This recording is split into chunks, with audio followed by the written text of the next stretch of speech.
Kapag naririnig natin ang Lake Cebu, kadalasan ang unang pumapasok sa isip natin ay waterfalls, zipline at mga magagandang tanawin. Pero alam nyo ba na dito rin matatagpuan ang isa sa pinaka-importanteng cultural treasures ng Pilipinas? At yon ang ating bibisitahin ngayon. Welcome sa Langdulay Weaving Center. Dito natin masisilayan ang tradisyon ng paghahabi ng tinalak, isang sining na ipinapasa ng mga Tiboli mula pa sa maraming henerasyon. Sa unang tingin, parang ordinaryong tela lang. Pero habang mas nakikilala mo ang kwento nito, marirealize mo na mas malalim pa pala ang kahulugan ng bawat hibla. Ang tinalak ay gawa sa abaca fibers na mano-manong pinoproseso at hinahabi. At ang mas nakakabilib, ang mga disenyong ito ay hindi basta-bastang ginagawa.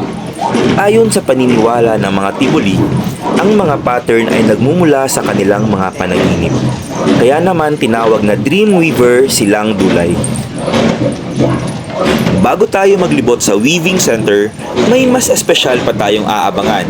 Sa vlog na ito, makakasama natin ang isa sa mga kaanak ni Langdulay na magbabahagi ng mga kwento at kaalaman tungkol sa kultura ng mga Tiboli, pati na rin ang kahalagahan ng tinalak sa kanilang komunidad. Isa itong magandang pagkakataon para mas makilala natin ang kultura, mga tradisyon at mga kwentong ipinagmamalaki ng mga Tiboli. Kaya samahan nyo lang ako hanggang dulo, makinig tayo sa kanilang mga kwento at sabay nating tuklasin ang mayamang kultura at pamana ng Lake Cebu. Kung nasa tanan, maayong hapon sa inyo tanan, no? Welcome ka mo diri kay Langdulay Tinalakoy Visitor. So si Langdulay siya ang pinakaunang weavers pagbuhat ng atong tinala, no? Si Langdulay ang kinikilalang pinakasikat na dreamweaver ng mga Tiboli dahil sa kanyang husay at dedikasyon na ipakilala sa buong mundo ang kagandahan at kahalagahan ng tinalak. Gikan diri sa Tabarit Tribe, diri sa Lake Cebu. Kaya nag-umpisa si Langdulay sa pagbuhat og tinalak, player serve lang siya. In 1998 naging gumaba, no? Time at former President Fidel V. Ramos. Tapos si Langdulay, 1 month sa US, sa Amerika, aron ipapakita niya ng tinalak weaving. So, proud tayo ang tinalak ikan sa ato dito sa Pilipinas. Since 2015, April 30, so wala na siyang dulay. Bagamat pumanaw na si Langdulay noong 2015, buhay na buhay pa rin ang kanyang pamana. Sa bawat hibla ng tinalak, patuloy na naipapasa ang kanyang sining, kultura at inspirasyon sa mga susunod na henerasyon. Daughter-in-law sa ni Lola. Si Lola ay naging weaver, siya ang iyang assistant. Hantod na wala na si Lola. So karon kami na ang nagapadayon sa mga kapuhan ni Lola. So bago sila mag-perform, siguro ako lang iano ang tinalak. So kini nga tinalak gikan ni Dras din ni siya sa San Cotabato, the land of dreamweavers. Ang tinalak ay isang tradisyonal at sagradong tela ng mga Tiboli na gawa sa abaca. Sa paniniwala nila, ang mga disenyo nito ay nagmula sa kanilang mga panaginip. Kaya naman, bawat habi ay hindi lang isang obra, kundi isang kwento ng kanilang kultura at pagkakakilanlan. So iba-iba yung iyang mga design, no? So kana siya. So kung nakita yun siya, amo ni isa sa mga tinalak ni Lola. Masterpiece ni Langdulay from 1998 hangtod karon ay nasa 24 years. Nakita nato ang iyang tinalak, still yung design and kulay, no? Kasi manatural po tayo. Sa dulo ng bawat tinalak, mapapansin ang kanilang signature. Ito ang nagsisilbing pirma ng weaver, isang simbolo ng kanilang galing, dedikasyon at pagmamalaki sa bawat telang kanilang hinahabi. Okay. So, ang tinalak na ito, ang pag-process, umabot tayo 4 ka bulan bago kita makabuhat ani. Bawat isa ka weaver, 6 meters lang ilang matapos sa 4 months na pag-process. So, kung nakita na ito, the main material sa atong tinalak ay gikan siya sa abaca. No? The first process, sa pag-cutting sa abaka, pag-stripping, kailangan ito sa stripping para maging hibla. Pag maging hibla, ito na po siya. No? And para makuha nato ang 6 meters, kailangan nato siya idugtong kaning bawat hibla niya. Aton sa pilion, no? Kung ano itong mga matibay na hibla aton idugtong para makuha nato ang 6 meters na tinala. So kini ang pinaka-budlay nga trabaho pag-abot sa weaving, yung pag-connect ng hibla, no? Okay? Pag naubos nato kaning isa ka bundle, for 6 meters tinala 25 bundles para makabuhat kita ng 6 meters. Okay. Kung nakita nato ang traditional tinala, nakita ito ng color, red, white, and black. Kaya nasa likod Simple ninyo, lang ang ay kulay ibang ng design. tinalak, puti, So, tinatali pula siya. at itim. Kung ano ang Pero nasa sa likod ng isilas, mga pagka- kulay na yan, may malalim na kwento at tradisyong ipinagmamalaki ng mga tibuli. Kung nakita nato ang abaka is plain white, kag ang atong traditional is 3 colors, red, white, and black. No? Una, the main material is abaka. Pagtapos na pag-design nato, within 25 days, kailangan nato sa lutuon. Ilang adlaw, bali 3 ka adlaw. Kauban ni siya. Ipinagsama natin yung abaka at saka itong kahoy na ito. Within 3 days, ipapakulo natin, ipabukal siya. Ang katas ng kanalong pagdumikit sa abaka is nagiging black. Okay?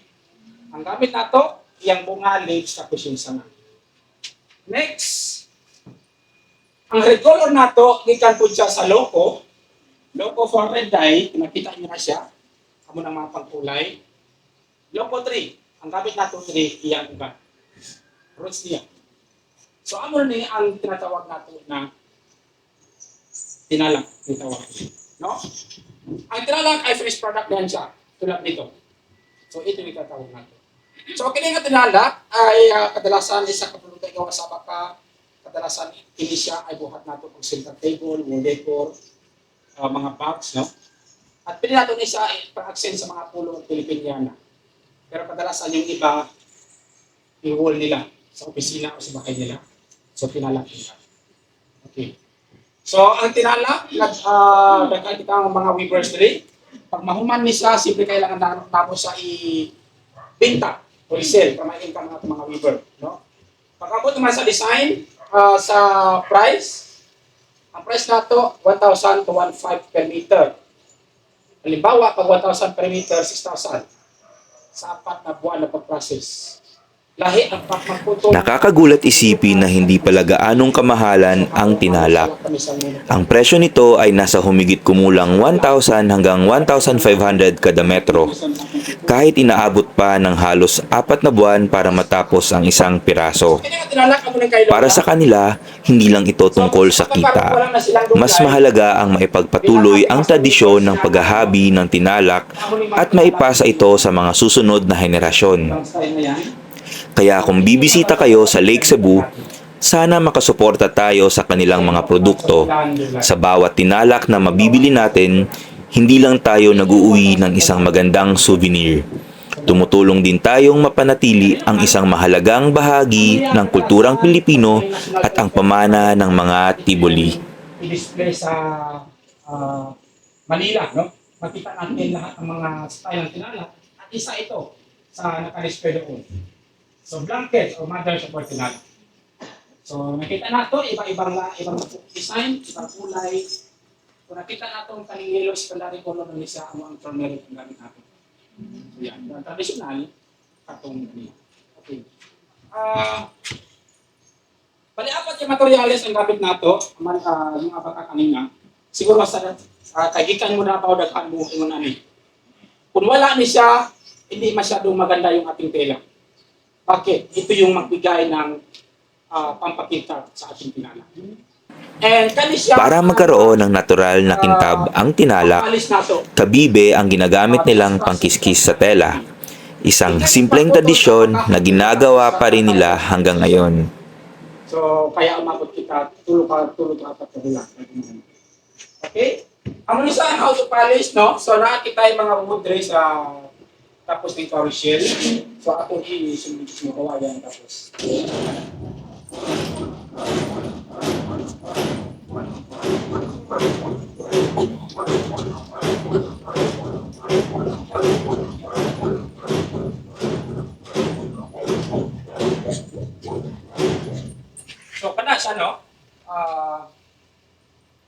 process for tinalang baby. Sa isang 6 meters natin, 2 days. So back-to-back yung pagpalis. And sa isang carousel natin, 60 meters bago siya naging sira. No? Lahat ng tingkat ay limited sa tingkat. So saki ang tawag dito sa ano. So last process for tinalang.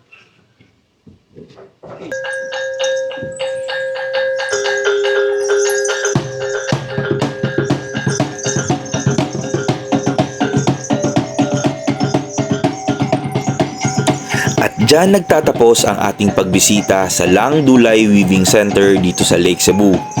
Ang paglalakbay na ito ay nagpapaalala sa atin na ang tunay na yaman ng Pilipinas ay hindi lang ang mga magagandang tanawin, kundi pati na rin ang mga taong patuloy na nag-iingat sa ating kultura at mga tradisyon.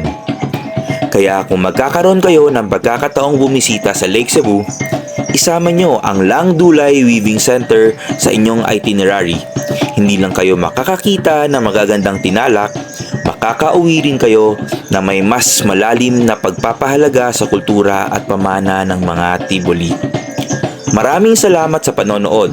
Kung nagustuhan nyo ang vlog na to, don't forget to like, share, and subscribe para samahan nyo pa ako sa mas marami nating adventures at discoveries dito sa Pilipinas.